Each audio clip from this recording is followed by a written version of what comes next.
we're dealing with a variety of temperatures. Bitter cold last weekend, pleasant this as the week progressed. Now it's going to turn cooler over the weekend and into next week, and then it'll warm up again. Does this confuse the plants, and should we be worried about some of our spring plants springing out? I don't know that we need to worry about some of the spring plants springing out. Most of them need to have a certain number of cooler temperatures, so a certain number of growing degree days below 40 degrees. And so I don't think that those are going to spring out yet. I have seen my daffodils starting to pop up out of the ground, so they have gotten the message that it's almost spring. But I don't know that when you talk about spring plants, I'm assuming you're talking about the flowering trees and shrubs. They have to go through a number of cold hours in order for them to be able to come out of dormancy and start to flower. Okay. We haven't reached that number yet. We're getting close, but we haven't reached that number yet. The part that's just a little bit frustrating for me is I saw the weather and I saw it was going to be partly cloudy today. And so I was going to go home at lunch and I was going to spray my weeds in my lawn. And then it started raining. And so I have to worry about, is it going to rain after I spray? And the forecast wasn't really being very clear, certain about that. Well, hey, I'm sympathetic to the weatherman. All right. By the way, I wanted to make note.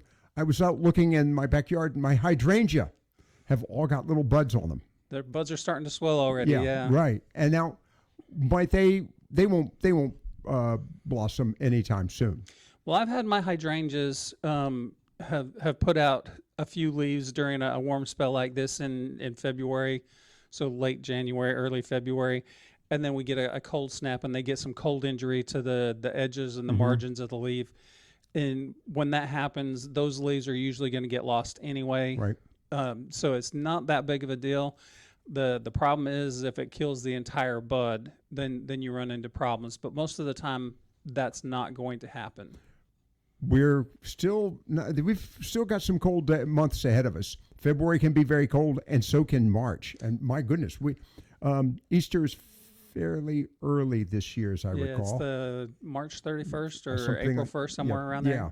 All right. So looking at the buds and the flowers and all the shrubbery, I was just looking here, we've got warm weather through the weekend and then starts to cool down the following week, next week. Right. But we're going to look at temperatures, not getting into the freezing level. Cold, but not real cold.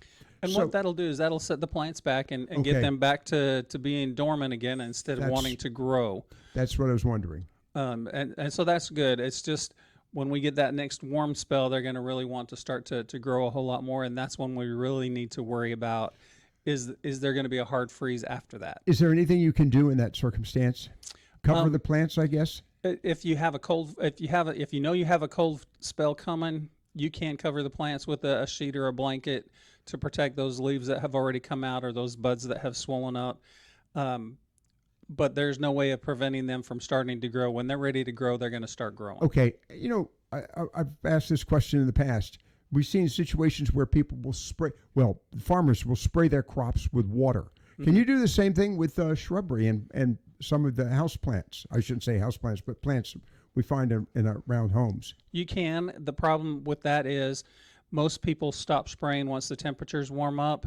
If you start spraying your plants that are outside, turn the irrigation system on and let it run. If you're going to do that, you have to allow it to run until all the ice has melted off the plants. Why is that? What happens is as the water freezes, it releases heat.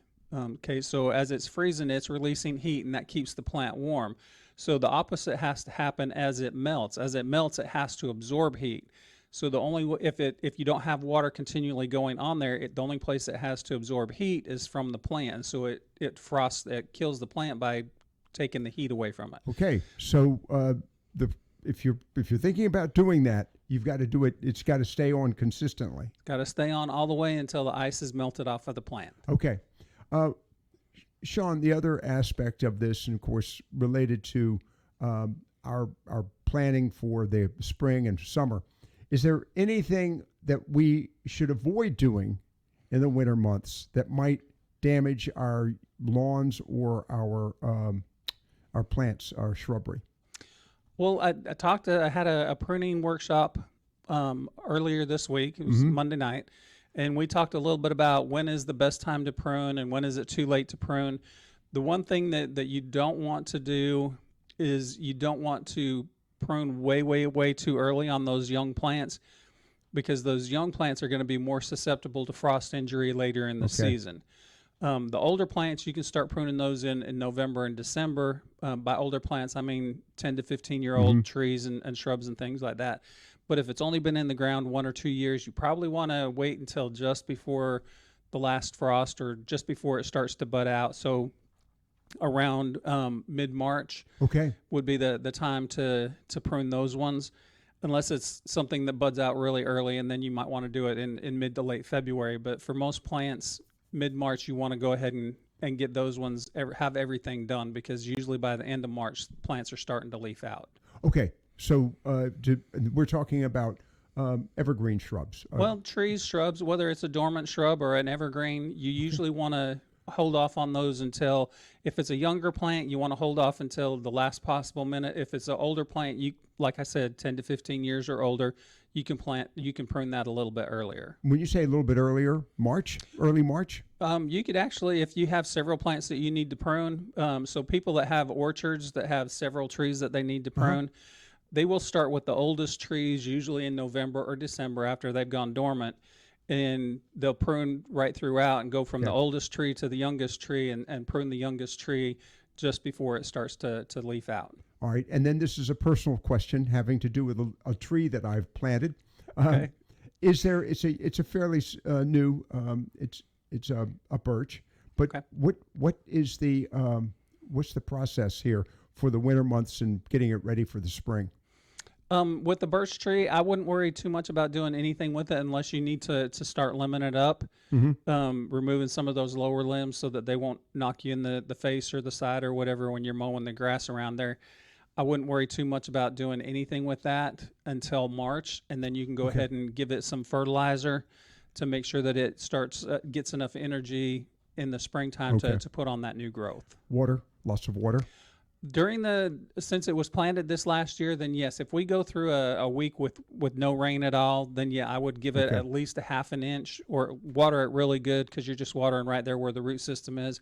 Water it really good, make sure it's getting plenty of water at least once a week. If we're getting rain like we have done the last couple of weeks, every 2 or 3 days we get a quarter to a half an inch, you probably don't need to do any irrigation at all.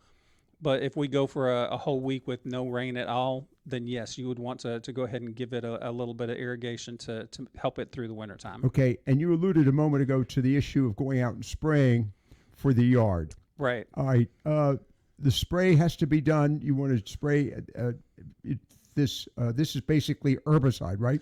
Right. I'm wanting to control the weeds in my lawn, so I wanted to spray an herbicide to get rid of the hop clover and the pennywort and the henbit and all the other noxious, no, they're not noxious, all the other weeds that start coming up in my grass during the winter time. But you want to do it when the when the climate is fairly warm. Right. The weed actually needs to be growing, so it needs to be actively growing, so the ground needs to be moist so it can be taking up water. Okay. And then the temperatures need to be over 55 to 60 degrees. Oh. So today would be a perfect day, because it wasn't supposed to rain today. And then when I went home for lunch, it was raining on my way home. And I was like, oh. Okay. It stops raining. Can you still go out there while there's moisture on the ground? Yes, I could have gone out and sprayed. If I had known that there wasn't any rain that was coming back in right after that, I could have gone back out and sprayed. But the radar I was looking at showed more clouds coming in, and I didn't know if that was just going to be clouds or if it was going to be actual rain. I'm looking at my trusty dusty weather forecaster here in my pocket by my cell phone, and temperatures tomorrow is supposed to be around, starts off the day at 56, then peaks only 7 degrees later at 63. So there's not a broad range, but they're looking at a 60% chance of rain. Right. And then Sunday, a higher chance of rain. Right. Now, if you go out, if you look at it and you've got a 3-hour window between rainstorms or rain showers, you could go out right after one shower, spray your weeds, and then the herbicide should have been taken up between those showers, so you wouldn't have a problem with going ahead and spraying at that point, because the temperatures will be warm enough for the weeds to be actively growing. Okay, we're talking again with Shawn Banks of Carter Cooperative Extension Agency, and I'm trying to figure out what I've got to do during the winter months to at least give me some semblance of a yard and maybe a few shrubs that are flowering, things of this nature. Right. Well, and lawn weed control is one of those things, and that's one of those things that I struggle with because I'm usually working during the day. So I had to spray during lunchtime. If I'd known it wasn't going to actually rain, it was just going to get cloudy again, I would have gone ahead and sprayed, but I don't want to waste that herbicide either. Well, we've got February to work with too, right? Correct. Okay. Shawn, I jumped in with, as I always do, a whole plethora of questions, but well, you touched on one of the issues that you were dealing with this past week on pruning. Right. So is that one of the topics for the day? Well, I did want to talk a little bit about that since I had the class on Monday. I had a couple of calls after that, but pretty much one of the rules that everybody asks about is, when can I prune my azaleas, or when can I prune my camellias, or they might have another flowering shrub. Hydrangeas is another big one that I get lots of questions on. And one of the rules of thumb there is, if it flowers in early spring, then it flowers on old wood, and the flower buds are already set. So if you prune it this time of the year, you're cutting off all the flower buds. I'm looking right. As a matter of fact, looking at my hydrangea, you better believe you are. Okay. I mean, they're sticking up. They're nice looking buds. Okay. If it blooms in the summertime, you can prune it now because it blooms on new wood. And so if you prune those plants that bloom in the summer, like the later blooming hydrangeas, like the PG hydrangeas, the lace cap hydrangeas, you can prune those this time of the year to reduce the size. They'll put out new growth, and that's where they're going to bloom, is on that new growth anyway. So you're not cutting off the flower buds there. But for those plants like camellias, azaleas, rhododendrons that bloom early in the spring, you want to go ahead and wait until they bloom and then prune them right after they bloom. So that midsummer. Well, for camellias, I've got one that's just starting to bloom. It'll be finished blooming by mid to late February. Okay. I could prune that the first part of March and I'll be fine. Okay.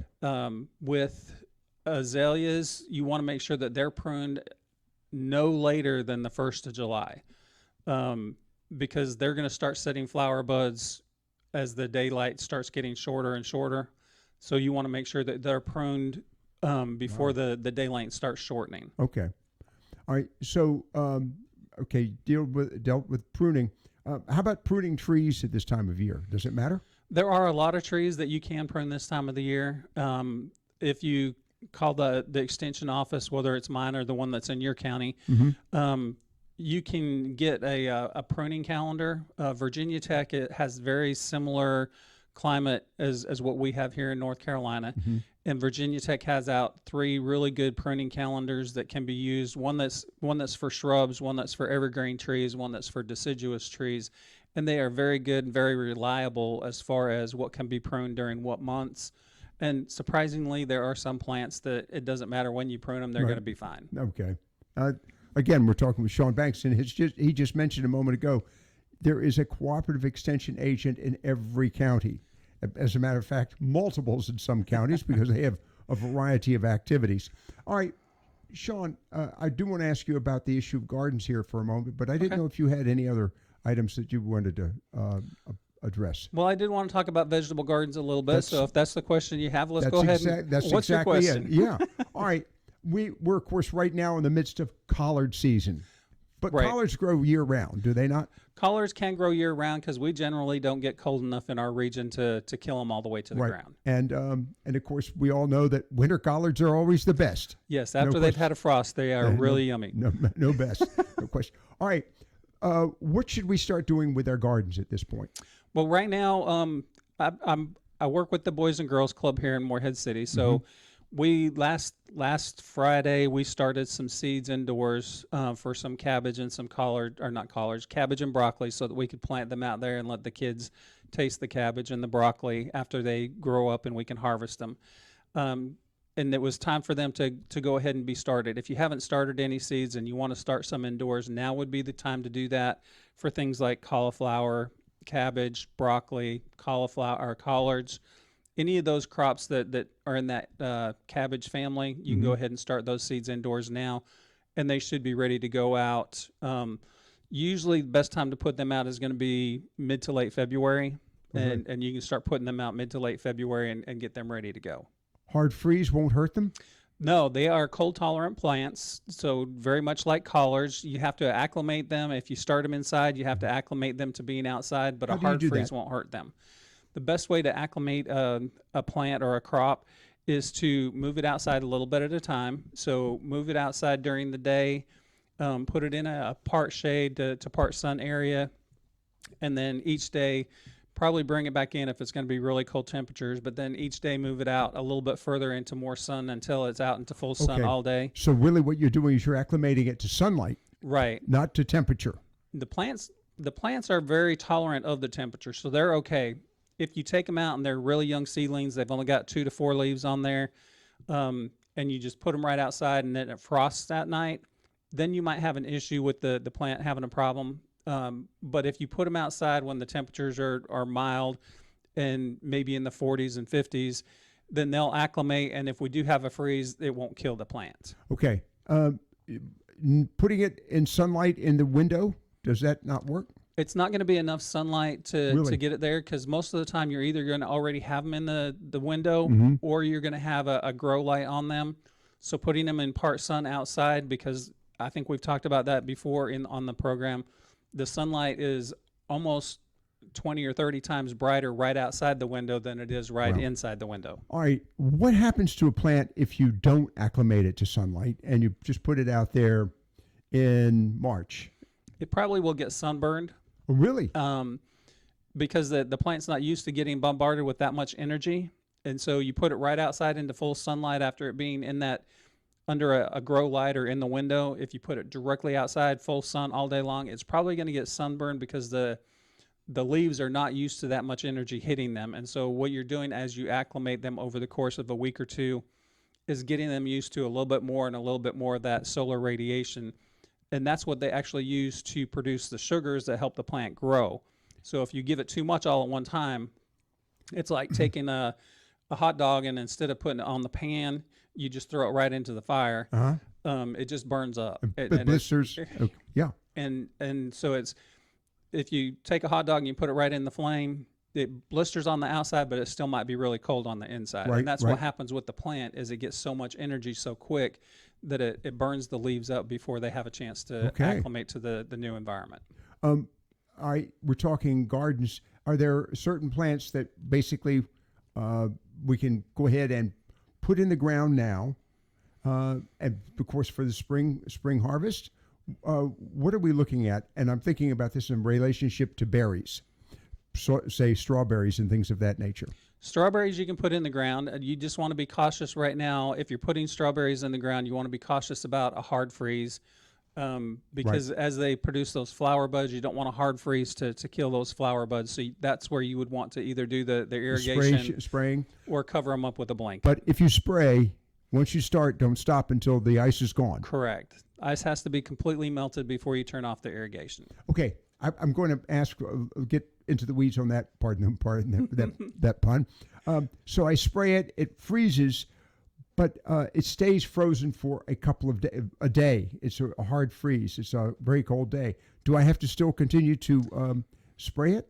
Well, this is where a lot of the farmers, when they use the irrigation as their frost protection, they're only going to spray if the temperatures are going to get down to like 27, 28 degrees. Got you. And then start coming back up. Go ahead. Okay. With that, a 32 or a 30 degree day, does that damage the plant? They will probably use the irrigation at that time if that's going to be the low temperature, 30, 32, they'll use the irrigation for frost protection. and that's usually going to come right back up really quickly. So Okay. you probably get very thin layer, and you'll have to use very little water on All there. Um, I've seen a couple of farms around here.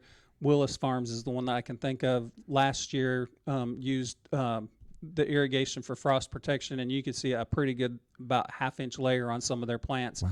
But they ran the irrigation till it melted later that day. So by about 10, 11 o'clock, the irrigation was turned off, and the plants did just fine. They had lots of berries. Okay.